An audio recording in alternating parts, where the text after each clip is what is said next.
Be Me, 31-year-old female, relationship therapist, specializing in couples communication. Always been feminist, believe emotional openness is key to healthy relationships. Constantly frustrated with male clients who won't share feelings. Men need to learn emotional vulnerability to connect with partners. Spend sessions encouraging guys to open up more. Your wife wants to know what you're really thinking and feeling. Assume male emotional distance comes from toxic masculinity and social conditioning. Patriarchy teaches men that feelings are weakness. Recently started dating Marcus after 2-year dry spell. He's 35, software engineer, seems emotionally mature compared to past boyfriends, early relationship going well, good chemistry and compatibility, but notice he keeps conversations pretty surface level. Shares opinions about movies and work, but nothing deeply personal. When I try steering toward emotional topics, he deflects gracefully. How did your parents' divorce affect you growing up? Oh, that was long time ago. Turned out fine. Assume he just needs more time to trust me with vulnerable topics. Few months in, decide to share something personal to encourage openness. Tell him about my anxiety disorder and how it affects my daily life. Expect reciprocal sharing about his struggles or insecurities. Instead, he goes into problem-solving mode immediately. Have you tried meditation apps or talking to doctor about medication? When I explain I want emotional support, not solutions, he seems confused. I thought you wanted help dealing with it. Realize we have different ideas about purpose of emotional sharing. Attend dinner party at friend's house. Marcus comes with me. Host Sarah asks guests to share something meaningful from past year. Women share personal stories about growth, loss, relationship changes. Men mostly talk about career achievements or hobby accomplishments. When Marcus mentions work promotion, Sarah pushes for more personal content. But what did you learn about yourself this year? Marcus looks uncomfortable, gives vague answer about patience. Later ask him why he didn't share anything more personal. Didn't seem like appropriate setting for deep personal stuff. Plus, women always say they want honesty, but get weird when men actually open up. Ask what he means by women getting weird. Reluctantly tell story about ex-girlfriend who wanted him to be more vulnerable.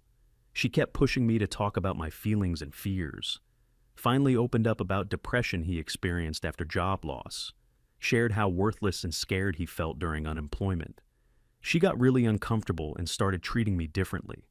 Relationship dynamic changed after he showed weakness. She became less physically affectionate and more critical. Started questioning whether I was ambitious enough for long-term relationship. Eventually broke up citing concerns about his emotional stability. Learned that women want access to feelings but can't handle male vulnerability. Start paying attention to how I react when Marcus shows any weakness. Remember time he mentioned feeling overwhelmed at work. My immediate internal response was slight loss of respect. Why can't he handle normal job pressure? Caught myself expecting him to manage stress without complaint. Realize I have unconscious bias toward viewing male struggles as failure. Attend couples therapy training workshop about emotional intimacy. Instructor emphasizes importance of male emotional expression.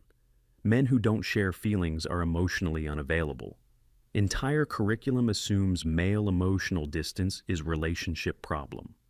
No discussion of how women respond to male vulnerability, or why men might learn to protect themselves through emotional distance. During break, male therapist colleague shares different perspective. Most women say they want men to open up, but reject them when they do. Describes male clients who tried vulnerability with female partners. Wives lose attraction when husbands show fear, sadness, or uncertainty. Men learn that emotional openness leads to relationship problems. Better to maintain stoic facade than risk female rejection. Start researching how women actually respond to male emotional expression. Find studies showing both men and women lose respect for crying men. Even in therapeutic settings, male tears often seen as manipulation. Female therapists rate male clients more negatively when they show emotion. Data contradicts narrative about women wanting male vulnerability. Visit Marcus's family for holiday dinner. Notice how his mother and sisters interact with men at table. When his brother mentions stress about new baby keeping him awake. women immediately start giving advice about sleep schedules. You just need to be more organized about nighttime routine. No validation of how difficult adjustment period must be. Contrast with how they responded to sister-in-law's identical complaint. Offered emotional support and reassurance about being good mother. Clear double standard and empathy based on gender. Marcus's father shares story about losing longtime friend to cancer. Women at table quickly change subject to lighter topics. Let's not dwell on sad things during family dinner. Male grief apparently too uncomfortable for female processing, but female sadness would receive extensive discussion and support. Start noticing this pattern everywhere in social situations. Women bond by sharing emotional struggles and receiving validation. When men attempt similar sharing, women become uncomfortable. Offer quick solutions or redirect conversation away from male feelings. Have you tried working out more? That usually helps with depression. Male emotions treated as problems requiring fixes rather than human experiences deserving empathy. Attend book club where discussion turns to relationships. Women complaining about emotionally distant male partners. I wish he would just tell me what he's thinking. Men are so closed off, it's impossible to connect. Share Marcus's perspective about women rejecting male vulnerability. Room goes silent, several women look defensive. That's not true, I would support my husband if he opened up. But then describe losing attraction when partners showed weakness. I need him to be my rock, not another emotional burden. Contradiction between stated desires and actual responses. Women want emotional access without emotional responsibility. Few weeks later, Marcus has particularly stressful day at work. Project deadline moved up. Boss criticizing his team publicly. Comes home obviously upset but trying to hide it. Decide to push him to share instead of letting it slide. I can tell something's bothering you. Please talk to me. After persistent encouragement, he finally opens up. Describes feeling humiliated by boss's public criticism. Worries about job security and ability to advance in career. Shares anxiety about not being successful enough provider. As he talks, notice my own internal reactions. Slight irritation that he's letting work affect him so much. Uncomfortable with seeing him in the vulnerable state. Catch myself wanting to say, just find new job to end conversation. Realize I'm having exact reaction he predicted women would have. Male vulnerability triggers my discomfort rather than compassion. Force myself to listen without offering solutions or judgment. Validate his feelings and acknowledge difficulty of situation. Marcus visibly relaxes when I don't try to fix or minimize his concerns. This is first time woman has listened to my problems without making suggestions. Explains that most women respond to male problems with immediate advice. Makes us feel like our emotions are inconvenient obstacles to overcome. Men learn that sharing feelings creates burden for women. Better to process difficulties alone than impose on female partners. Start observing female friends' reactions to male vulnerability. Friend Jessica complains that her boyfriend is too needy. He's been sharing anxiety about upcoming job interview. I don't want to be his therapist. That's what friends are for. Same woman expects hours of emotional support from boyfriend when she's stressed. Double standard where female needs are normal, but male needs are excessive. Another friend, Lisa, describes losing attraction to husband after his father died. He was crying all the time and couldn't function normally. I understand grief, but it went on for months. No consideration that men might process loss differently, or that stoic facade takes enormous emotional energy to maintain. Husband probably needed support, but got criticism for grieving too long. Attend Marcus's college reunion, observe dynamics between old friends. Men catching up focus on achievements and shared experiences. Avoid discussing personal struggles or relationship problems. When one friend mentions recent divorce, others offer practical advice. Lawyer up and protect your assets. Hit gym and get back out there. Emotional processing happens privately if at all.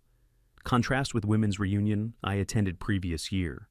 Extensive discussion of personal challenges and life changes. Mutual support and validation for emotional experiences. Clear difference in how genders are socialized to handle vulnerability. Men learned early that emotional expression brings judgment rather than support. Colleague at therapy practice shares insights about male clients. Men want to open up, but learned it's dangerous. Describes clients whose wives left after they showed depression.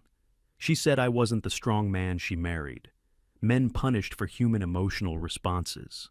Learned to compartmentalize feelings to maintain relationships. Male stoicism isn't emotional unavailability. It's emotional protection. Start changing approach with male clients in therapy. Instead of pushing for emotional expression, explore barriers to vulnerability. Help them identify safe relationships and appropriate contexts. Not everyone deserves access to your emotional life. Men need permission to be selective about emotional sharing, rather than pressure to be vulnerable with everyone. 6 months of conscious observation reveals uncomfortable pattern. I contribute to male emotional suppression while complaining about it. Expect Marcus to be strong when I need support, but uncomfortable when he needs same from me. Unconsciously reinforce societal message that male emotions are burden. Women created environment where male vulnerability is punished. Then criticize men for being emotionally unavailable. Begin practicing genuine acceptance of Marcus's emotional expressions when he shares fears or insecurities. Resist urge to fix or judge. Offer same validation and empathy I would want for my struggles. Notice immediate improvement in relationship intimacy and trust. Marcus opens up more when met with acceptance rather than solutions. Shares deeper thoughts about life, relationships, future goals, emotional connection. I always wanted required changing my responses, not changing his willingness to be vulnerable. Now, work helping couples understand emotional double standards. Teach women to recognize their role in male emotional suppression. Coordinate with male therapists who understand these dynamics. Advocate for accepting male vulnerability without trying to fix it. Learned that men don't open up because opening up is dangerous. Women reject vulnerable men while claiming to want emotional intimacy. Creates impossible situation where men can't win either way. True emotional connection requires genuine acceptance of male humanity, including uncomfortable emotions that can't be quickly solved. Men have rich emotional lives. They'll share when it's actually safe.